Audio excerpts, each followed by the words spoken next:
Well, this is in effect, the $64,000 question, where he gets his money.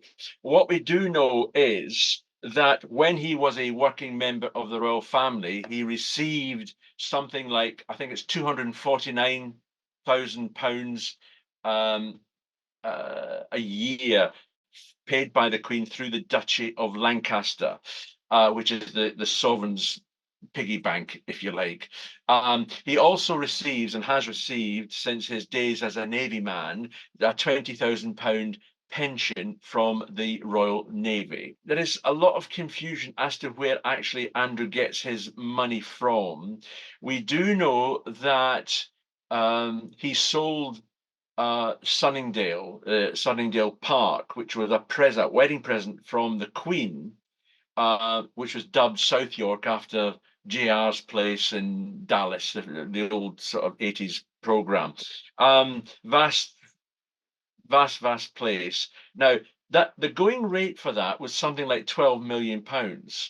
But we know that a Kazakhstan oligarch paid £3 million more, which is 15 million.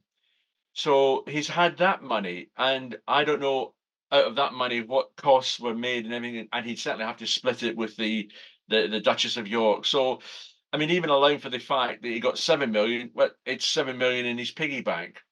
Um, he and Fergie bought a Swiss chalet not so long ago for around, I think it was around about £8 to £10 million. Now, the sale of that chalet, it was controversial because what we don't know is mired in controversy because Andrew had not paid, or Andrew and Fergie had not paid part of the mortgage to the owner, and he was selling it. So it was settled at the end for a few £1 million. How many million, we're not terribly sure. So he's not been short of a bob or two. But uh, Prince Andrew is a man who likes the good life, but in effect, compared to the people he mixes with, he is a pauper prince. He loves the yachts. He loves the private jets. He loves all the things that go along with a life of luxury. With a snap of the fingers, you can fly off to whatever you want, Monte Carlo or whatever, at the drop of a hat. But that is funded, in effect, by the people who actually own the private jets and the yachts and the fabulous riches. So he's been drawn into this world. I mean, let's be honest about it. Prince Andrew is a man who is reasonably wealthy. He's not like most people getting on by. I doubt very much if the cost of living crisis is causing him any great problems. We have to mention as well that in the settlement to Virginia Giuffre, you have a situation where uh, a vast amount of money was paid out. Now, the common figure is around about £12 million, of which £2 million was paid by the Queen. Now, that money did not go to Giuffre, that money went into a charity. So, even if Andrew paid between 8 and 10 million, out of the money that he came in, it's hard to see how much he's got left. Now, he's living at Windsor Great Lodge, the upkeep of which is now £2 million a year. He's got to pay for the repairs and the upkeep of the whole place. And it does need an awful lot of money to be paid. Now, he's now been told by the king, who's been trying to get him out of Windsor Lodge, he's now been told by the king that he's going to have to foot that bill himself. So that's £2 million he's already got to pay out. Also, the king, we are told, has decided that he's no longer going to pay for his private security. And that amounts to about £3 million. So Andrew's going to have to pay £3 million if he wants to keep his private security. Now, he'll only need the private security if and when he leaves the grounds of Windsor Great Lodge and goes off into the world somewhere else. But that's £5 million that you've got to pay straight off without everything else that you've got to do. So, I mean, the king has been trying to get him out of Windsor Lodge. It's got 30 rooms. It's set in 98 acres. Now, the question is, why is the king trying to get him out of there?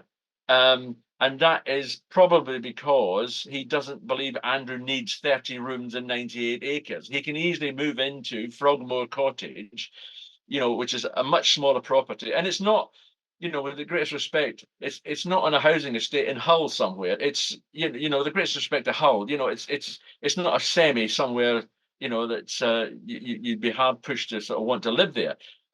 So it's not a bad place, and he and Fergie could have an easily comfortable life living there. And I suspect the king wants Windsor Lodge for Prince William and Catherine, their family. They make much more use of it.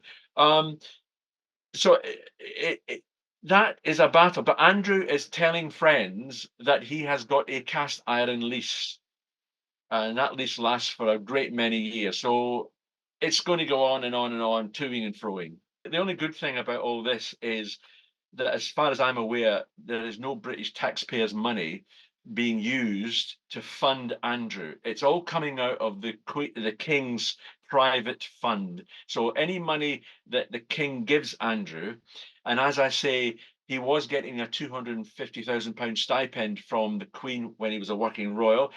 The King has already told members of the non-working royals that he funds, they're all going to have to tighten their belts, because he's no longer going to fund them to the level that he funded them before. Now, I'm not sure whether that means, I'm pretty sure Andrew's not getting his £250,000 anymore, but how much he's actually getting, I'm not terribly sure. But it's nothing like he was getting when he was a working royal. So the British taxpayers are not paying any money. There is a sovereign grant which is used by the monarch for public duties, and that covers all working members of the royal family. So it doesn't cover Prince Andrew, and it certainly doesn't cover his son Prince Harry or Meghan.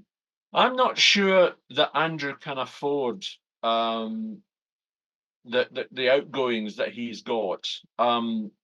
I mean, let's not forget as well the Fergie factor in all this. Now, she herself has had huge money problems in the past, which, as I understand it, are no longer prevalent. And I think that she's still doing certain things. So she herself is bringing money into the household, and I'm sure that helps. But how much it's going to help? Is it going to amount to £5 million a year to cover the costs of those two main outgoings? There will be other outgoings, of course, but those two main outgoings is a huge amount of money. So I'm not sure. He's got some fairly rich friends who have helped him out in the past. Um, and I'm not sure whether these rich friends are still around, or whether they want to keep the distance from him. I mean, as we keep on saying, he denies any wrongdoing at all involving Epstein and the so-called sex slaves. But it's just the continual pressure. I mean, he must be sitting there with his head in his hands. The king can't cut Andrew off completely. I mean, despite everything that's going on, despite all the allegations, he is still the king's brother, and the king still loves his brother. I'm sure the king does not like the allegations, which Andrew, as I keep on repeating, denies entirely. But he's his brother. He is a family member. Now, what do you say to Andrew? Leave and never darken my doorstep again? Or do you try to help him in some way? Remember, Andrew must be telling the king that these allegations are wrong as well, and the king must be believing him, because there is no actual hard evidence that shows you that anything has been tested in a court. I think if Charles was suddenly to say, I'm not paying any money whatsoever. So we know that he's not going to be paying for the £2 million upkeep of Windsor Great Lodge. We know he's not going to be paying the £3 million,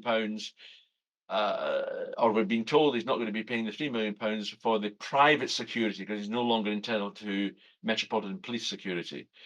So the only thing that's left, as far as I can see, is whatever money the king gives Andrew. And I would be hard to believe that he would actually cut them off without a penny. I mean, it's the question is how to get him out of Windsor Great Lodge, and that may end up being tested in a court somewhere. That would be a dreadful scenario for the king to sue his own brother. I'm not suggesting that's going to happen, but I don't see what else. I mean, apart from getting the bailiffs and kicking the door down, and saying, you're out. I just can't see how it's possible. I mean, Andrew will stick with Windsor Great Lodge. It is the only status symbol he has got left at all, and that's Windsor Great Lodge. So he'll fight tooth and nail to keep hold of it.